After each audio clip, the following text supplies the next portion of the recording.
اعوذ باللہ من الشیطان الرجیم، بسم اللہ الرحمن الرحیم۔ السلام علیکم ناظرین، میں شفا زہرا آپ تمام کا استقبال کرتی ہوں چینل ون کے اس خاص پروگرام میں کہ جس کا عنوان ہے دین اور عقل۔ پروردگار عالم قرآن مجید میں یہ ارشاد فرماتا ہے لَقَدْ خَلَقْنَا الْإِنسَانَ فِي أَحْسَنِ تَقْوِيمٍ، کہ ہم نے انسان کو اس کی بہترین سرشت میں، بہترین خلقت میں خلق کیا۔ پروردگار عالم نے جب انسان کو اس دنیا میں بھیجا تو ان تمام چیزوں کو پہلے سے مہیا کر دیا کہ جس چیز کا انسان نیاز مند تھا، جن چیزوں کی، جن نعمتوں کی انسان کو ضرورت تھی، پروردگار عالم نے اس چیز کو اس دنیا میں بھیج دیا اور پھر انسانوں کو اس دنیا میں بھیجا۔ اور چونکہ انسان کے لیے سب سے ضروری تھا کہ انسان اپنے رب کو پہچانے، کیونکہ جب انسان اپنے رب کو پہچانے گا تب وہ خود کو پہچانے گا، اور جب وہ خود کو پہچانے گا تو پھر وہ صحیح بندگی کو سمجھ پائے گا کہ میں کیا ہوں، میرا رب کیا ہے، اور مجھے اپنے رب کی کس طرح سے بندگی کرنی ہے۔ پروردگار عالم قرآن مجید میں یہ ارشاد فرماتا ہے وَمَا خَلَقْتُ الْجِنَّ وَالْإِنسَ إِلَّا لِيَعْبُدُونَ، کہ ہم نے جن و انس کو نہیں خلق کیا مگر یہ کہ اپنی عبادت کے لیے، یعنی پروردگار عالم نے یہ بتا دیا کہ دیکھو انسان کی خلقت کا مقصد عبادت ہے، عبادت کرنا ہے۔ اب اگر ظاہری طور پر ہم دیکھیں، عبادت کا معنی کسی سے پوچھیں، کسی سے ڈیفینیشن پوچھیں تو جنرلی لوگ ہمیں یہی کہیں گے کہ عبادت یعنی نماز پڑھنا، روزے رکھنا، خمس و زکوٰۃ دینا، ان تمام چیزوں کو انسان تصور کرتا ہے، مگر اسلام کہتا ہے کہ فقط مصلی تک رہ جانا عبادت نہیں ہے،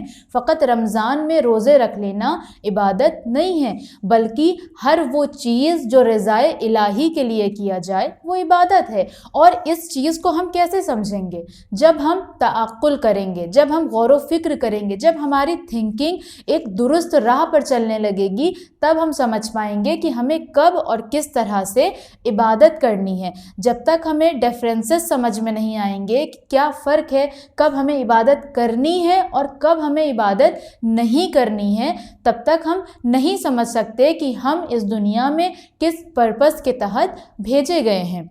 جیسا کہ رسول اللہ نے یہ ارشاد فرمایا کہ اس انسان کے پاس دین نہیں ہے کہ جس کے پاس عقل نہیں ہے، یعنی اگر انسان اپنی عقل کو استعمال نہیں کر رہا ہے اور وہ دین کے کاموں کو بس بلائنڈلی فالو کر رہا ہے، وہ ذرا بھی غور و فکر نہیں کر رہا ہے، تو اس کا دین نہیں ہے، اس کا کوئی کام کوئی ارزش نہیں رکھتا ہے۔ لہٰذا کسی بھی کام کو کرنے کے لیے ہماری عقل کا ہونا ضروری ہے اور عقل کا صحیح استعمال کرنا ضروری ہے، ورنہ اس سے پہلے والے ایپیسوڈ میں جیسے میں نے بیان کیا کہ پھر انسان فقط کوانٹٹی پر ہی دھیان دے گا۔ کیوں؟ کیونکہ خدا نے خود ہی فرما دیا کہ ہم نے انسان کو عبادت کے لیے خلق کیا ہے۔ تو اب انسان اگر یہ سوچنے لگ جائے کہ اللہ نے اگر مجھے عبادت کے لیے خلق کیا ہے تو بس اب مجھے صرف عبادت کرنی ہے، اب وہ صبح ہے تو عبادت کر رہا ہے، دوپہر ہے تو عبادت کر رہا ہے، رات ہے تو عبادت کر رہا ہے، تو کیا ایسی عبادت اللہ نے کہی ہے؟ نہیں، کیونکہ بہت سے ایسے لوگ ہمیں نظر آتے ہیں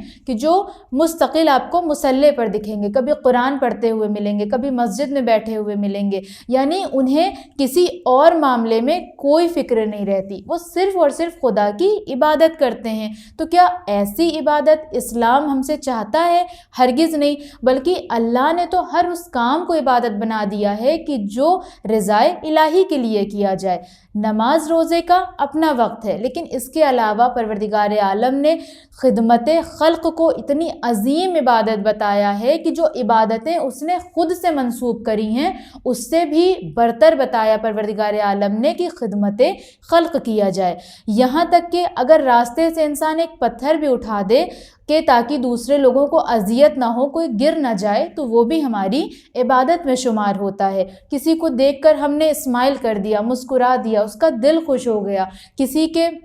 دکھ درد کو ہم نے دور کر دیا، کسی کی فائنینشیل ہیلپ کر دی، کسی کی تعلیم میں اس کی مدد کر دی، یہ تمام چیزیں عبادت میں شامل ہوتی ہیں۔ عبادت کا مطلب فقط نماز پڑھنا، روزے رکھنا، خمس و زکوٰۃ اور حج تک محدود نہیں ہے، بلکہ عبادت ایک بہت وسیع بحث ہے کہ آپ اس کے اندر جتنا ڈیپلی جائیں گے اتنی آپ کو گہرائیوں والی باتیں پتہ چلتی رہیں گی۔ اور پھر اس کے علاوہ آپ دیکھیں کہ اسلام میں عبادت کی جس طرح سے اہمیت ہے تو ساتھ ہی ساتھ اس چیز کو بھی واضح کیا گیا ہے کہ عبادت کرنے والا صاحب عقل ہو، بے وقوف نہ ہو، کیونکہ اگر انسان بے وقوف ہوگا، کم عقل ہوگا، اسے معرفت نہیں ہوگی تو پھر اس کا صرف ٹائم ویسٹ ہوگا اور اسے کچھ سمجھ بھی نہیں آئے گا کہ وہ آخر کر کیا رہا ہے۔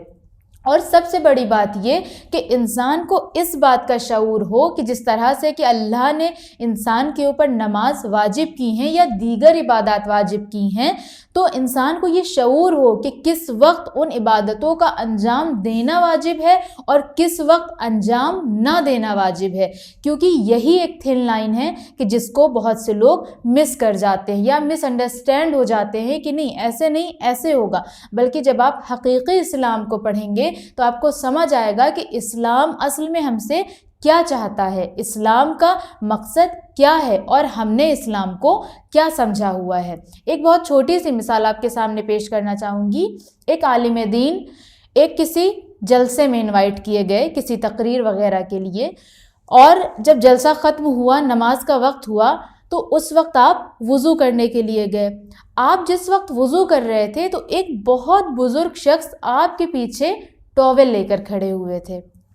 آپ نے وضو کیا اور جیسے ہی آپ وضو کر کے مڑے تو دیکھا کہ وہ بزرگ شخص ابھی بھی ہاتھ میں ٹاول لیے کھڑے ہیں، اور انہوں نے فوراً اس ٹاول کو ان عالم دین کی طرف بڑھایا۔ کیوں؟ تاکہ جو انہوں نے وضو کر رکھا ہے وہ پانی خشک ہو جائے۔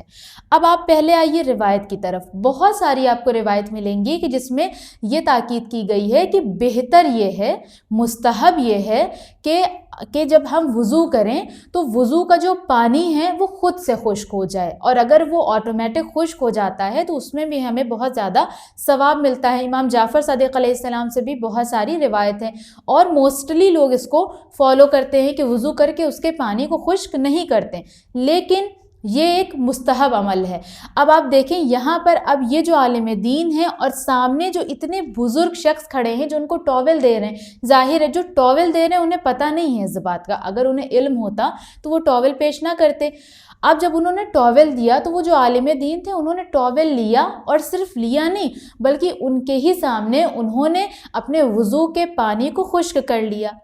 اب یہی ماجرا، یہی منظر اگر کوئی ایکسٹریمسٹ دیکھے، اس کے سامنے ہو، تو وہ فوراً یہ سوال اٹھائے گا کہ یہ کیسے عالم دین ہے؟ کیا انہیں نہیں پتا کہ مستحب ہے؟ کتنی روایت میں تاکید کی گئی ہے کہ وضو کے پانی کو خشک نہ کیا جائے، لیکن وہی تھن لائن جو میں نے ابھی بیان کیا کہ اسلام میں ہر جگہ پر باریکی ہے، اس باریکی کو سمجھنا عقل ہے، اس باریکی کو سمجھنا وزڈم ہے، اور یہی اللہ چاہتا ہے۔ تو ایکسٹریمسٹ جو ہوگا اسے دیکھ کر یہی لگے گا یہ تو غلط عمل ہے، لیکن اگر اسلام کے پرسپیکٹیو سے دیکھیں تو انہوں نے جو عمل انجام دیا وہ بالکل درست انجام دیا۔ نمبر 1، وہ عمل ایک مستحب عمل ہے کہ آپ وضو کا پانی خشک نہ کریں۔ اگر واجب عمل ہوتا تو ظاہر سے بات ہے وہ اسے بالکل ترک نہ کرتے۔ دوسری بات یہ، مستحب کے علاوہ سامنے ان کے ایک بزرگ کھڑے تھے۔ اب یہاں پر ایک بزرگ کا، ایک انسان کا، ان کی عزت نفس کا احترام بھی ضروری تھا، لہٰذا انہوں نے ان کا احترام کیا، اور چونکہ وہ مستحب عمل تھا اس لیے انہوں نے اس عمل کو ترک کر دیا، تو اس میں کوئی گناہ نہیں ہوا۔ تو اسلام ہمیں ایسی ہی تعلیم دیتا ہے اور ہمیں ایسے ہی تمام چیزوں سے آگاہ کرتا ہے کہ جس سے ہم اصل اسلام کی حقیقت کو سمجھ سکیں اور ان چیزوں کو، ان حقائق کو سمجھ سکیں کہ جہاں تک ہمیں اللہ پہنچانا چاہتا ہے۔ ناظرین محترم، آج کے ایپیسوڈ میں بس اتنا ہی۔ آپ سے ملاقات ہوگی ہمارے نیکسٹ ایپیسوڈ میں، تب تک بنے رہیں چینل ون کے ساتھ۔ والسلام علیکم ورحمۃ اللہ وبرکاتہ۔